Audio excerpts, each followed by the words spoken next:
Baru semangat nyanyi ya, udah harus berhenti ya. Semangat banget. Kita tadi semangat karena kemarin waktu present worship kita pakai full band ya. Jeduk ya. Tapi hari ini kita pakainya akustik. Enak banget ya, kayak di kafe, kalem ya. Tapi sama ya, hati bisa tercurah pada Tuhan. Itulah Tuhan kita luar biasa ya. Mau gimana pun cara kita memuji, tetap aja ya, hati kita bersuka cita dan hidup kita bisa memuliakan Tuhan bersama-sama. Mari kita ucapkan terima kasih sekali lagi buat tim musik, tim sound juga yang di belakang, Asyar. Tanpa Asyar kita nggak seru ya ibadahnya ya. Baru datang udah selamat pagi, happy Sunday, dikasih ini lagi, makan dan minuman rohani ya. Luar biasa banget. Ya, dan semua yang bertugas ya, guru sekolah minggu, semua ya, teens mentor dan lain sebagainya. Juga ada teens bersama dengan kita ya pagi ini ya. Halo. Teens ini paling semangat ya. Saya kemarin ikut fellowship mereka, lihat fellowship mereka sampai jam 10, setengah 11 malam ya. Pulang pagi-pagi udah siap-siap datang ibadah. Dan nyanyinya juga paling heboh lagi hari ini ya. Luar biasa banget. Oke, hari ini kita akan memulai bulan yang baru ya.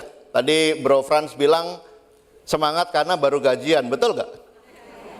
Betul ya, tapi juga semangat karena kita adalah orang yang dekat sama Tuhan. Amin. Mari sebelumnya kita mulai dengan doa. Bapak Tuhan di surga, kami sangat bersyukur Tuhan. Sekali lagi kami boleh datang ke rumah Tuhan. Tiap hari Tuhan kami punya persekutuan dengan Tuhan. Kami menyembah Tuhan dalam keseharian kami Bapak. Tapi ketika hari Minggu kami bisa beribadah, itu sukacitanya berlipat ganda Bapak. Karena kami menyembah Tuhan dengan ribuan saudara-saudari, murid-murid Tuhan yang lain Tuhan. Dan kami bisa mendapatkan iman, mendapatkan semangat, mendapatkan kasih dari satu sama lain. Dan Tuhan lihat Tuhan hari ini kami ada di sini hanya untuk meninggikan nama Tuhan, memuji Tuhan, mengenang pengorbanan Tuhan, dan juga dibentuk Tuhan melalui firman-Mu Bapa.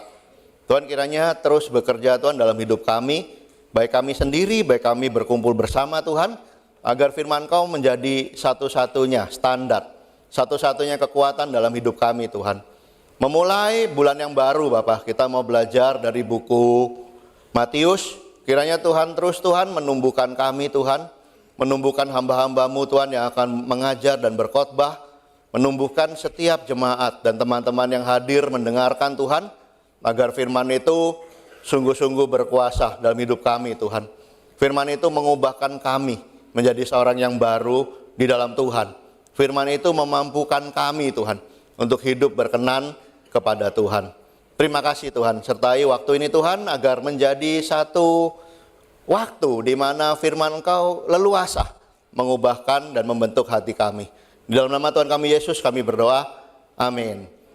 Amin. Seperti kita tahu bulan yang baru kita belajar juga tentang tema yang baru ya, yaitu buku Matius. Dan yang diambil judulnya itu adalah Learn From Me. Artinya secara gereja maupun secara pribadi kita akan sama-sama belajar dari pelayanan dan hidupnya Yesus. Secara gereja maupun secara pribadi. Nah, saya sangat semangat ya dengan jemaat berapa bulan ini kita belajar tentang worship. Ya, saya lihat tadi bukan hanya orang muda, tapi juga orang-orang yang senior memuji Tuhan ya dengan segenap hati. Kita sudah belajar tentang worship dan kita akan terus menjadi jemaat yang menyembah Tuhan. Menjadi jemaat yang bertumbuh, menjadi jemaat yang kuat dalam menyembah Tuhan ya. Bukan hanya pengajaran, bukan hanya pembimbingan, bukan hanya misi, tapi juga worship. Dan hari ini saya mau belajar tentang satu hal ya dari Yesus, yaitu bagaimana bisa menjadi jemaat yang punya hidupan doa. Kehidupan doa seperti Tuhan kita Yesus Kristus. Ya, saya yakin doa itu adalah dari kecil mungkin kita berdoa ya. Biasa orang Kristen itu doanya 5 kali sehari, betul nggak? Wah, kamu jangan bilang agama yang sebelah aja yang 5 kali sehari. Orang Kristen pun 5 kali sehari. Biasa doa bangun pagi, makan 3 kali dan mau tidur, betul nggak? 5 kali sehari ya. Tapi hari ini kita akan belajar dimensi lebih dalam, bukan berapa kalinya, bukan hanya melakukannya ya, tapi bagaimana sih dimensi doa yang dari Yesus itu. Nah, tapi saya mau kita bedah sedikit dulu ya tentang buku Matius ya. Buku Matius gampang sekali ya, ketebak semua. Ditulisnya oleh Matius. Siapa Matius itu? Matius itu adalah murid Yesus yang dulunya adalah pemungut cukai di Kapernaum. Ya, siapa mungkin yang pernah ke Israel, kita lihat kota Kapernaum. Nah, dia tuh dulu tax collector di sana. Dan sebagai seorang pemungut cukai, dia tuh sangat dekat sama yang namanya uang haram, ya, sama yang namanya pejabat-pejabat Romawi. Permainannya udah seperti itu. Tapi yang sangat luar biasa adalah ketika dia dipanggil mengikut Yesus, itu dia nggak pakai hitungan, nggak pakai apa, digambarkannya uangnya tuh ditinggalin gitu aja.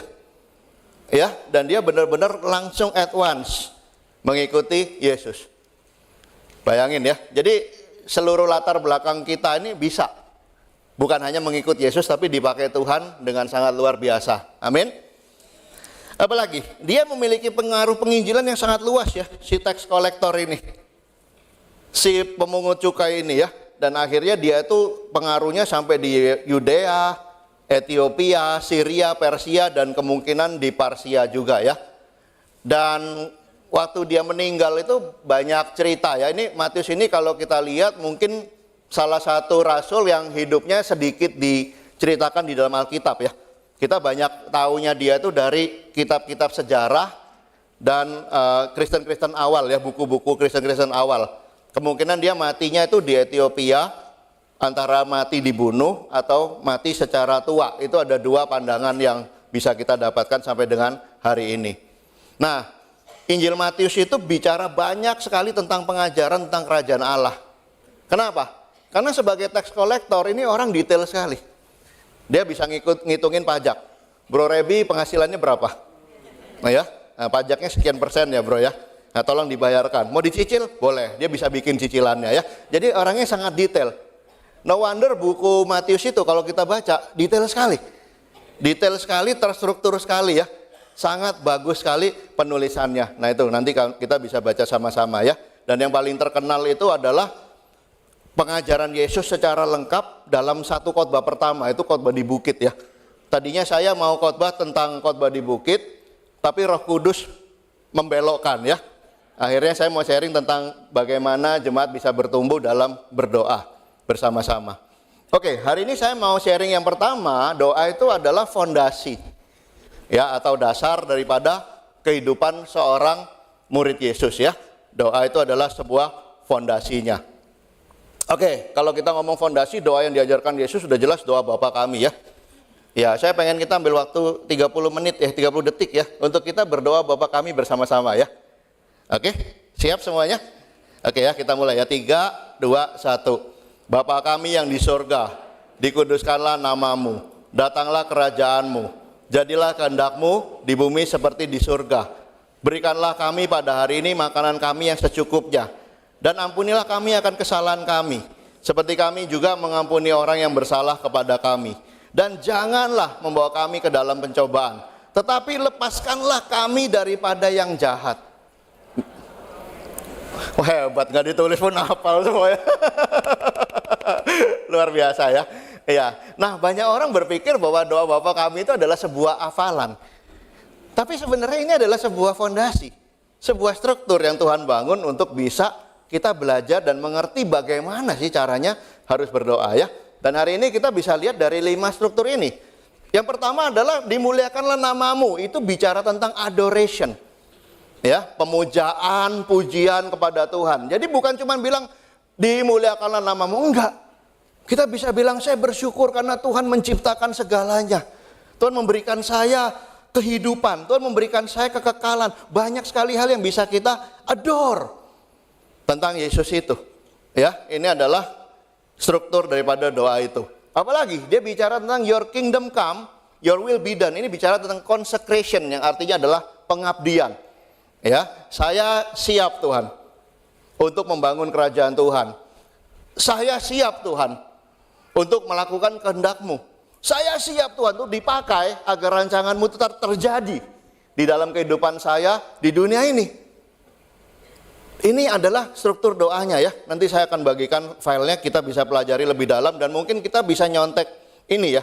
Waktu kita doa pagi, memuji Tuhan, apalagi menyatakan kesiapan kita untuk melakukan kehendak Tuhan. Nah yang ketiga, dia juga bicara tentang give us today our daily bread. Ya, berikan pada kami makanan kami yang secukupnya. Ini bicara tentang permohonan. Saya yakin permohonan kita bukan cuma minta roti, betul nggak? Pasti kita mendoakan anak kita, mendoakan pernikahan kita, kesehatan kita, apalagi keuangan kita, pekerjaan, ya dan lain sebagainya. Ini adalah salah satu doa yang Tuhan ajarkan juga tentang supplication ini. Yang keempat, dia bicara tentang ampuni kesalahan kami seperti kami mengampuni orang lain. Dan di sini yang dipakai adalah kalimat kami. Ya, jadi kita bilangnya ini adalah intercession. Menjadi seperti imam, ya, yang membawa dosa kita, dosa keluarga kita, bahkan mendoakan dosa daripada grup kita, dosa jemaat kepada Tuhan. Makanya kalau kita ketemu orang berdosa di jemaat, jangan dimarah-marahin aja ya, tapi didoakan. Ya kadang-kadang, kesel nih, kita jadi ngomongin terus gitu loh. Kita jadi marah, bukan. Tuhan ajarkan untuk saling mendoakan untuk pengampunan. Baik dosa kita maupun kita menjadi perantara pengampunan ya buat dosa satu sama lain, intercession. Ya, dan yang terakhir adalah kita minta perlindungan daripada Tuhan. Minta perlindungan, let us not into temptation but deliver us from evil. Minta perlindungan. Perlindungannya paling jelas ya, bukan perlindungan hanya asuransi kecelakaan, bukan. Kecelakaan kerja BPJS, bukan cuma itu ya. Tapi perlindungan udah pasti dari yang jahat. Karena kita ini semua, brother sister, sadar atau tidak, suka atau tidak, Anda dan saya ini sedang dalam peperangan rohani. Di dalam kehidupan ini ya. Iya, apa yang kita lihat itu peperangan, apa yang kita baca, apa yang kita pikirkan. Ya, susah nih jadi orang Kristen beneran. Ya, kalau kita jarang mikir, gak tumbuh-tumbuh, betul gak? Orang yang sering mikir bertumbuh kenceng, tapi pikiran jahatnya juga banyak. Ya, makanya kita ini perlu banget berdoa untuk minta protection dari Tuhan. Sangat penting. Ya, dan ini adalah 5 dasar yang Tuhan kasih di dalam doa Bapa kami itu ya. Semoga membantu kita lebih mengerti tentang struktur ya, foundation yang Tuhan bangun di dalam berdoa itu. Nah, yang kedua, saya mau bicara doa dari sisi ini adalah sebuah fortress. Ya, tadi yang poin kelimanya adalah perlindungan ya. Dan di sini juga dikatakan bahwa doa itu adalah seperti sebuah benteng di dalam kehidupan kita. Ini harus menjadi kekuatan kita ya. Ya, jadi di sini ada beberapa ayat ya di Matius 14. Setelah orang banyak disuruhnya pulang, Yesus naik ke atas bukit untuk berdoa seorang diri. Ketika hari sudah malam, ia sendirian di situ. Lihat, setelah orang banyak itu datang, berarti dia punya ministry ini flourish. Ya kalau dia ngajar yang datang berduyun-duyun, berkumpul-kumpul, berbual-bual, banyak sekali orang datang ya. Tapi yang Yesus lakukan bukannya apa? Hahaha, bagus juga ya penginjilanku ya. Tamunya udah banyak nih. Ya, saya udah sukses besar nih di dunia ini. Bukan itu. Ya, dia lihat semua jiwa-jiwa yang Tuhan kasih itu hanya sebagai berkat. Tapi hubungan sama Tuhan itulah kekuatannya dia.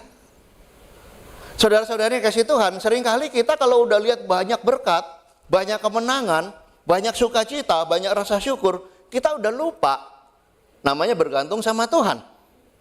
Tapi hidup Yesus sendiri, walaupun dia mendapat berkat begitu banyak, kemenangan begitu banyak, pengaruh yang begitu besar, nomor satu yang dia ingat, ya, setelah ministry langsung tidur, bukan? Dia pergi sendiri, menenangkan diri dan dia berdoa. Kenapa? Itu ternyata kunci kekuatannya. Ya. Kalau Samson kekuatannya apa? Rambut panjang. Kalau Samson Betawi beda lagi ya. Ada yang ketawa tahu berarti ya. Yesus itu adalah doa. Apalagi sampai dia di Taman Getsemani, Ya Bapakku, jikalau sekiranya mungkin biarlah cawan ini lalu daripadaku, tetapi kehendak-Mu yang jadi. Luar biasa ya, dia mendapatkan kekuatan dari doa untuk bisa melakukan kehendak Tuhan. Tuhan, saya tergoda banget melakukan dosa ini Tuhan. Tapi Tuhan, saya mau bersandar pada Tuhan. Kehendak-Mu yang jadi. Fortress. Ya, bahkan waktu dia merasa sendirian, merasakan ditinggalkan oleh Bapa di surga, di atas kayu salib, dia pun masih berdoa. Ini luar biasa ya. Orang udah sakit, merasa kesepian. Kalau kita merasa kesepian, kita biasanya jadi berdoa atau jadi marah.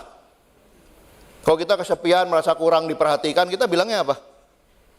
Mana kasih? Betul nggak? Katanya ajaran kasih, nggak ada kasih satupun. Ya, kadang-kadang kita marah, itu orang ngomong doang. Kita kadang-kadang jadi marah-marah, jadi mengutuk, jadi menyerang. Tapi Yesus walaupun dia sendirian, walau dia kesakitan, walau dia merasa ditinggalkan, yang dia lakukan pertama adalah berdoa. Dan ini yang harus kita lakukan sama-sama ya. Tuhan, saya merasa kesepian, saya perlu Engkau, perlu orang-orang untuk menguatkan saya. Saya merasa goyah. Saya perlu damai sejahtera daripada Tuhan.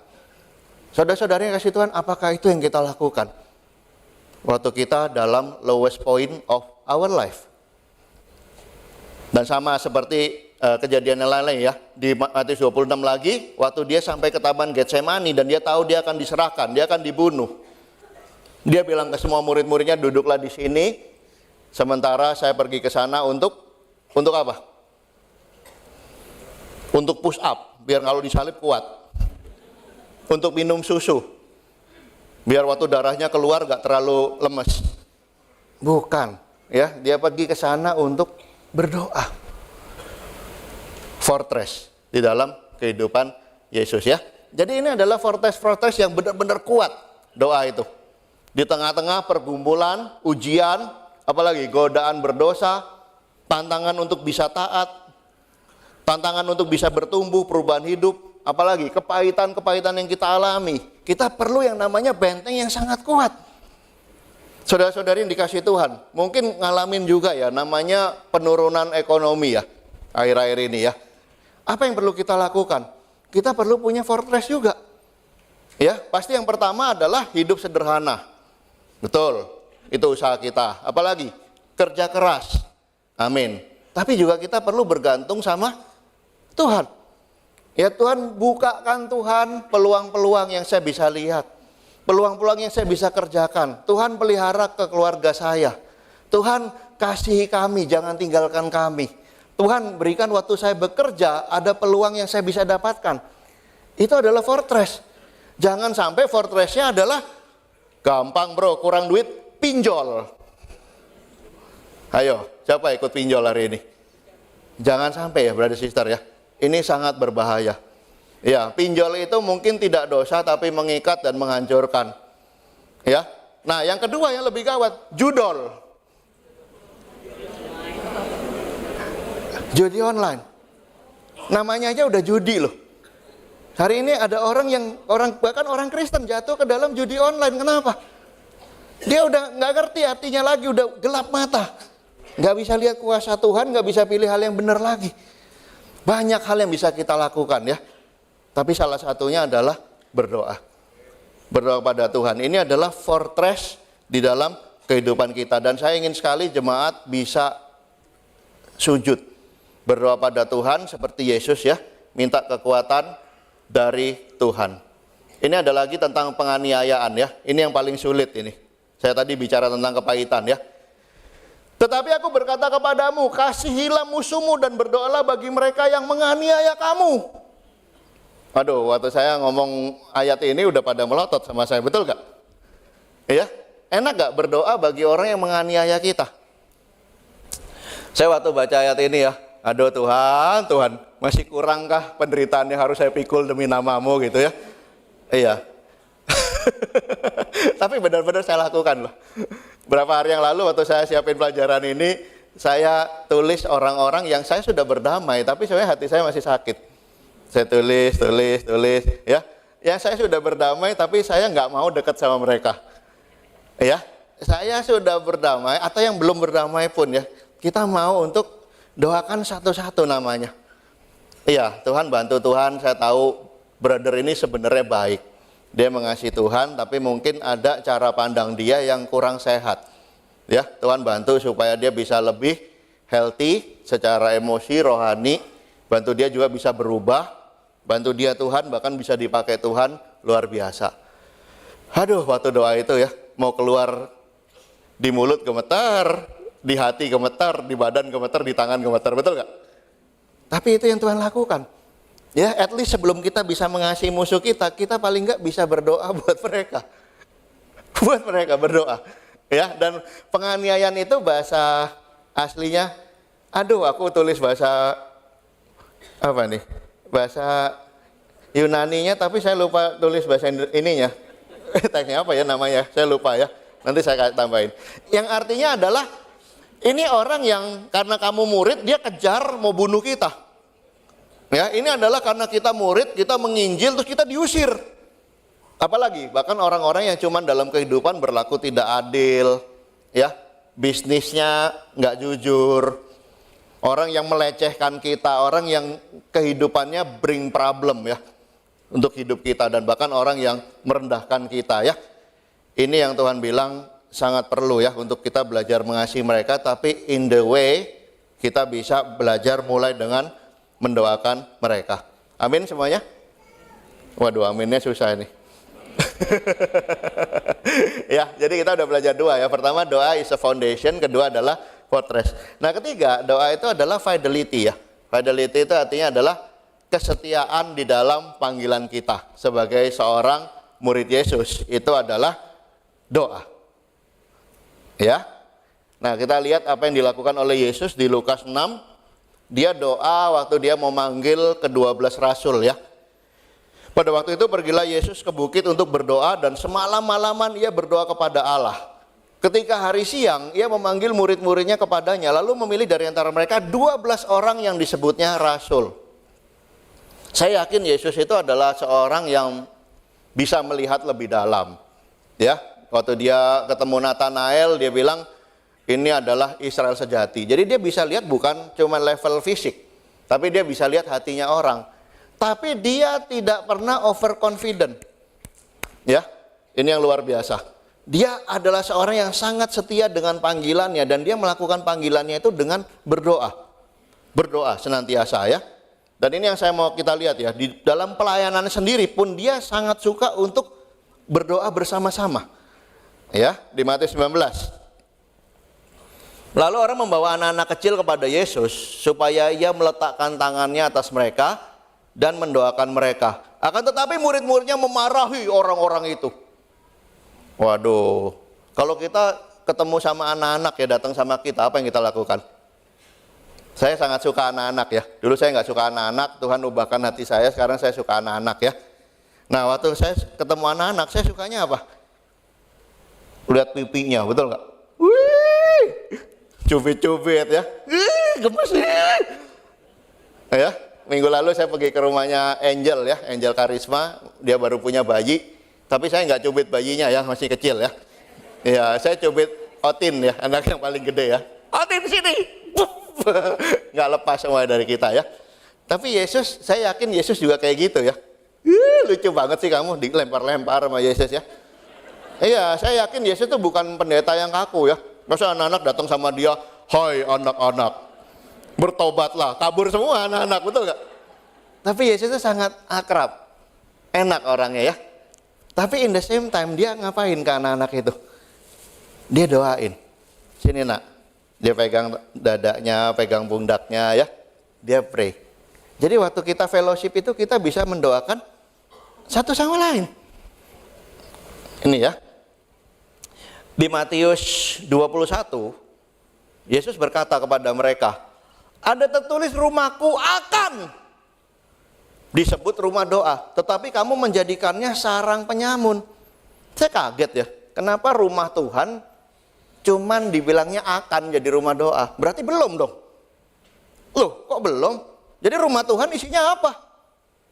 Sedangkan Tuhan bilang, kalau kita ketemu satu sama lain, kita itu harus sering mendoakan satu sama lain. Kita habis gini pulang makan siang sama-sama, 2 jam bersama-sama kita. Canda tawa, boleh nggak?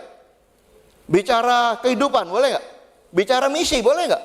Ketemu teman-teman yang sedang mempelajari firman dan lain, silakan. Tapi adakah ketika kita berfellowship, kita berdoa di sana?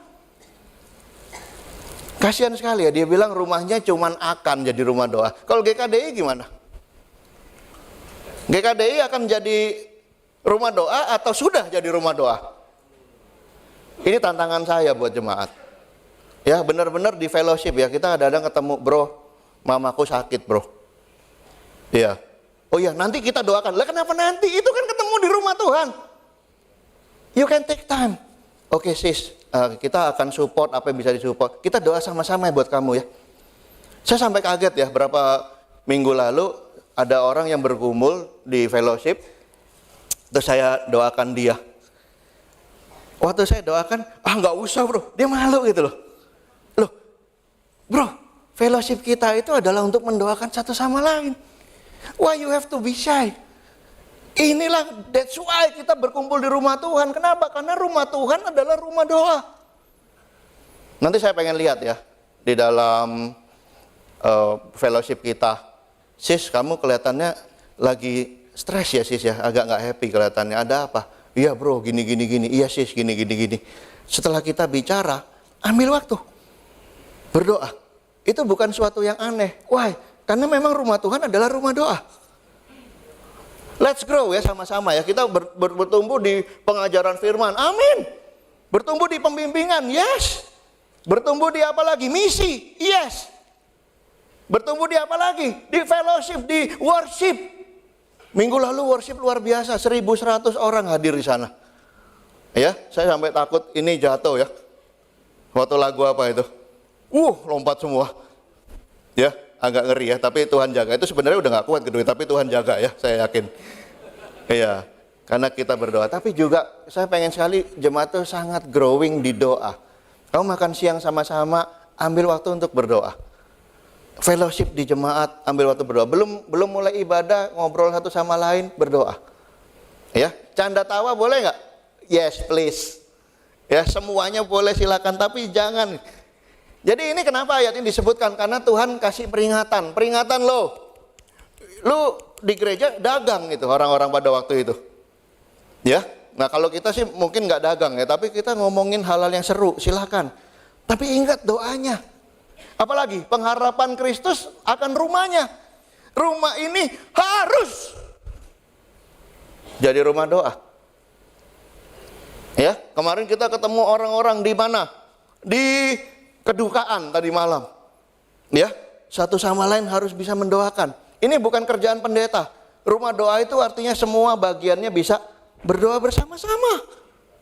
Apalagi setia mendoakan satu sama lain. Ketika Anda bertemu di PDG masing-masing, ketika di PDA masing-masing, ketika berkunjung ke rumah satu sama lain, ketika ketemu untuk mempelajari firman sama-sama, apakah kita benar-benar mempraktekkan ini?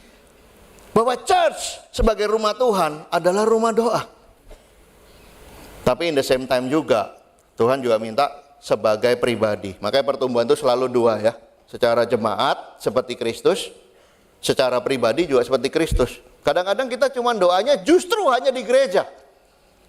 Justru hanya dipimpin oleh pendeta. Di rumah kita sudah tidak lagi berdoa. Dan ini adalah tantangan buat kita ya. Secara gereja, secara pribadi kita berdoa. Semua bisa jemaat. Nanti pulang, fellowship, ketemu grup apa segala, kita bisa kumpul berdoa sama-sama. Ini nggak usah dibuat-buat ya. Sebagai keseharian, dan ini akan kita latih terus. Sampai salah satu kekuatan daripada jemaat GKDI adalah ini jemaat yang berdoa. Yuk kalau datang ke sana hati-hati loh, siap-siap didoain satu sama lain. Ya, kalau yuk ada fellowship di sana, siap-siap loh didoain satu sama lain. Ya, itu yang harus terjadi di dalam kehidupan kita berjemaat bersama-sama. Amin.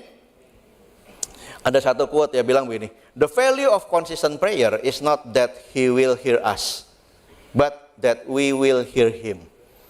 Ya, jadi waktu kita sering berdoa, bukan kita lagi maksa Tuhan untuk mendengar kita loh.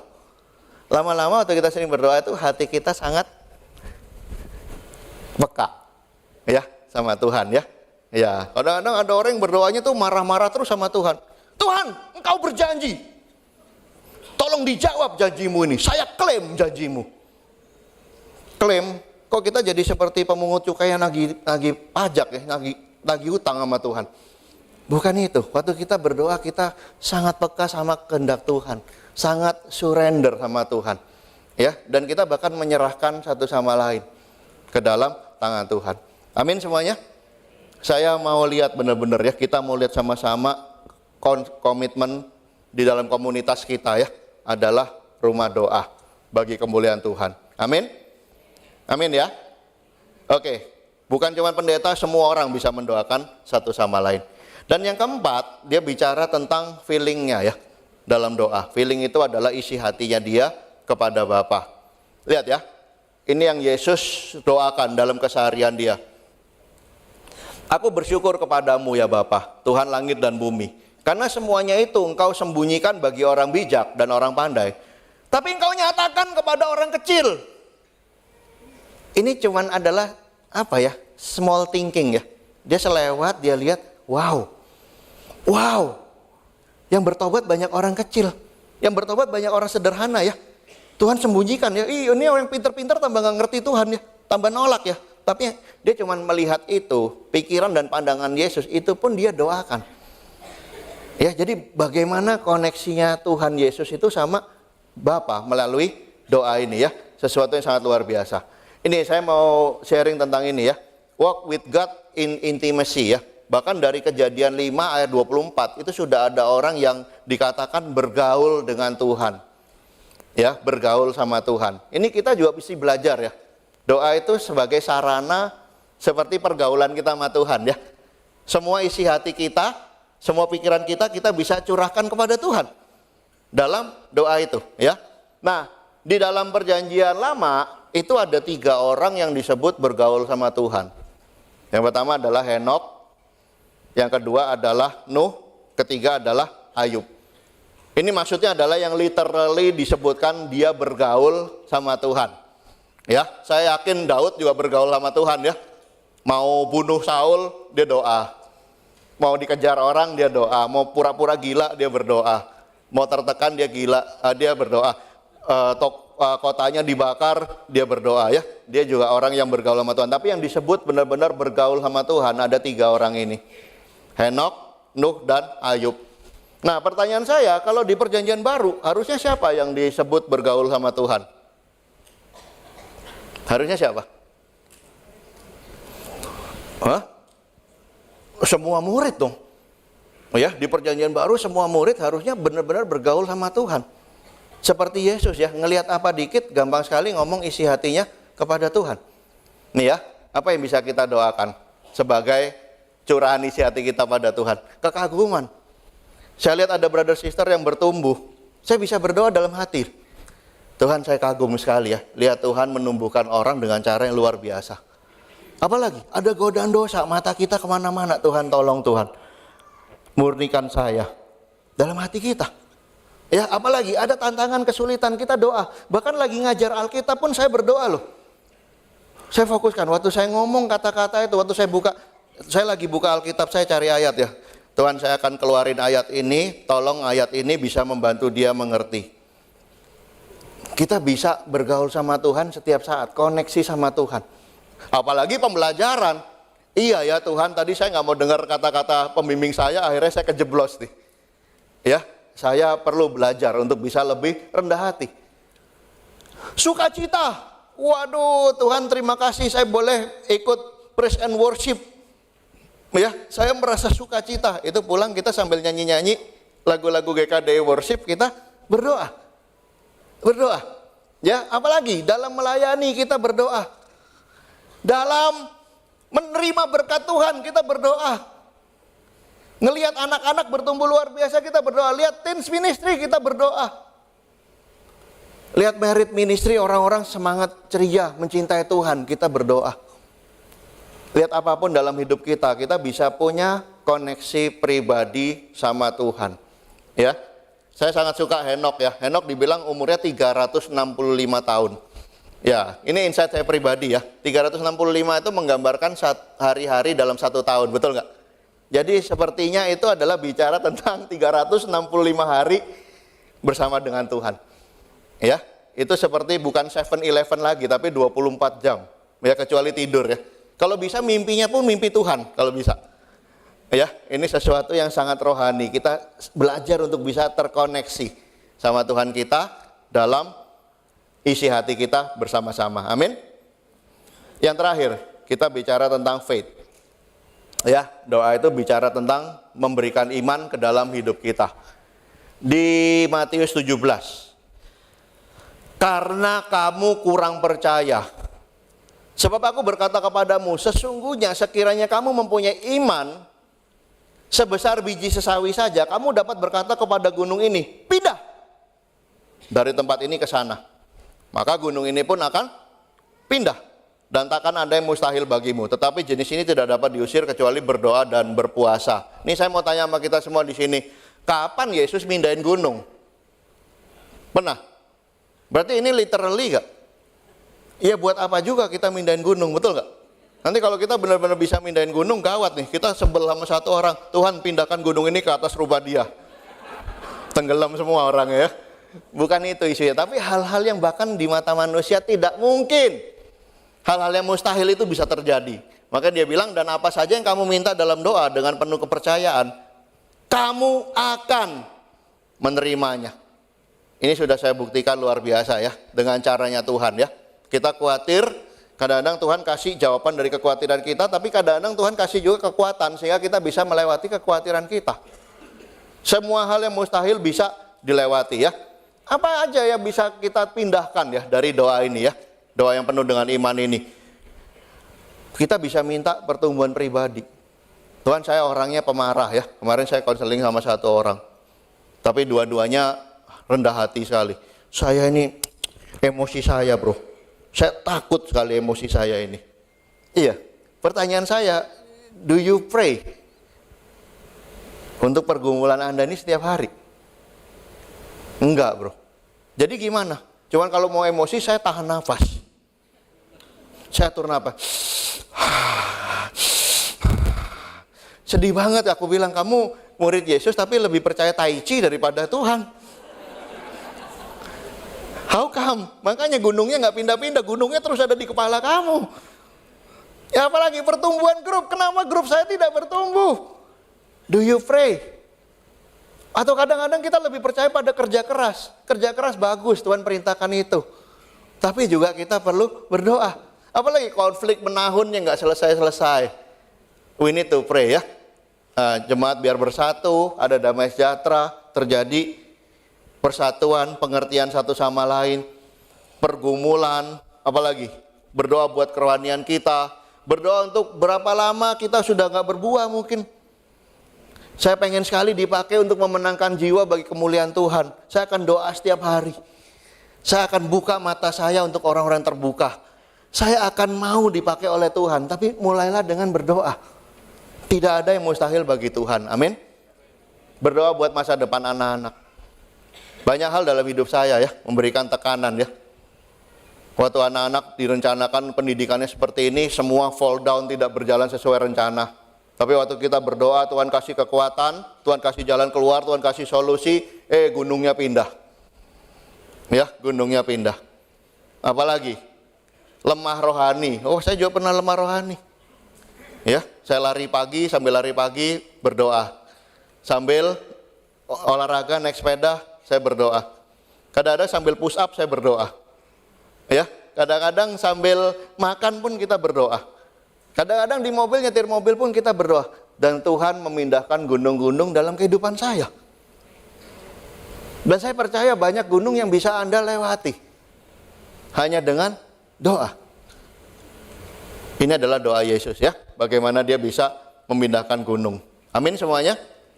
Jadi tadi kita belajar doa itu adalah 5 hal ya. Foundation, fortress, fidelity, feeling, dan faith. Tapi ini ada satu ayat penutup ya. Bagaimana jika kita lalai berdoa? Nah ini ada ayatnya nih, bagus nih. Di Yakobus 4 ya. Apa yang terjadi kalau kita lalai berdoa? Wah, ini Yakobus bilang, dari mana datangnya sengketa dan pertengkaran di antara kamu? Waduh, kalau kita jarang berdoa, kita nggak rohani. Biasa kita jadi suka apa? Suka berantem, betul nggak? Yang kecil jadi gede, yang gede jadi kecil. Ya, suami yang nggak berdoa itu biasa jadi masalah buat istrinya, betul nggak? Ya, sama juga istri yang tidak berdoa akan sangat menuntut, ya, sengketa dan pertengkaran. Apalagi kalau kita tidak berdoa, datangnya dari hawa nafsu yang saling berjuang di dalam tubuhmu. Hawa nafsu kita tahu-tahu gede, ya, percabulan, pikiran jahat, amarah, ya, apalagi ketamakan, semuanya keluar tuh. Kalau kita tidak berdoa, ya. Kamu mengingini sesuatu tapi kamu tidak memperolehnya, lalu kamu membunuh iri hati, tapi kamu tidak mencapai tujuanmu, lalu kamu bertengkar dan berkelahi. Kamu tidak memperoleh apa-apa karena kamu tidak berdoa. Lihat ya, ketidakdekatan kita sama Tuhan, ketidakkonekan kita sama Tuhan itu efeknya sangat luar biasa. Ya, bahkan dia bilang, atau kamu berdoa juga tetapi kamu tidak menerima apa-apa karena kamu salah berdoa. Sebab yang kamu mau itu adalah untuk memenuhi dan memuaskan hawa nafsumu. Ya, tapi waktu kita berdoa, kita bisa fokus kepada kehendak Tuhan. Kita bisa punya hati yang lega. Kita bisa punya sukacita, kita bisa mengalahkan hawa nafsu kita. Kita bukan jadi suka berantem, tapi kita jadi cinta damai. Dari mana semuanya itu? Waktu kita berdoa dan punya hubungan yang dekat dengan Tuhan. Amin semuanya. Hari ini kita akan belajar satu hal ya, yaitu adalah pray like Jesus. Apa yang kita belajar hari ini sama-sama? Doa sebagai fondasi di dalam kehidupan kita. Ya, doa sebagai fortress, sebagai benteng yang kuat di dalam iman kita. Fidelity, doa sebagai kesetiaan dalam panggilan kita ya, saling mendoakan satu sama lain. Jemaat kita akan menjadi rumah doa bersama-sama. Yang keempat, secara pribadi kita terkoneksi secara feeling kita sama Tuhan. 24 jam, 7 hari seminggu, 365 hari setahun. Ya, kita latih sama-sama, apapun yang kita lakukan kita terkoneksi. Lebih dekat sama Tuhan daripada sama istri kita. Ya, tapi yang nggak dekat sama istrinya bertobat juga ya. Dekat banget sama Tuhan, lebih dekat sama Tuhan daripada sama teman-teman kita. Ya, benar-benar kita punya koneksi. Tapi orang yang dekat sama Tuhan pasti jadi berkat buat orang-orang di sekitarnya. Dan yang kelima adalah doa itu akan memberikan iman dalam hidup kita. Doa itu akan memindahkan gunung-gunung di dalam kehidupan kita semua. Amin semuanya. Tuhan dimuliakan. Yang pertama kita belajar dari Kristus adalah belajar menjadi rumah doa bagi kemuliaan Tuhan. Amin. Tuhan Yesus memberkati kita semua. Mari kita tunduk kepala dan berdoa. Bapa Tuhan di surga, kami bersyukur lagi Tuhan, karena Engkau mengajarkan pada kami, Engkau yang adalah Tuhan, tapi secara kemanusiaan Tuhan, Engkau menjadi contoh yang luar biasa Bapa.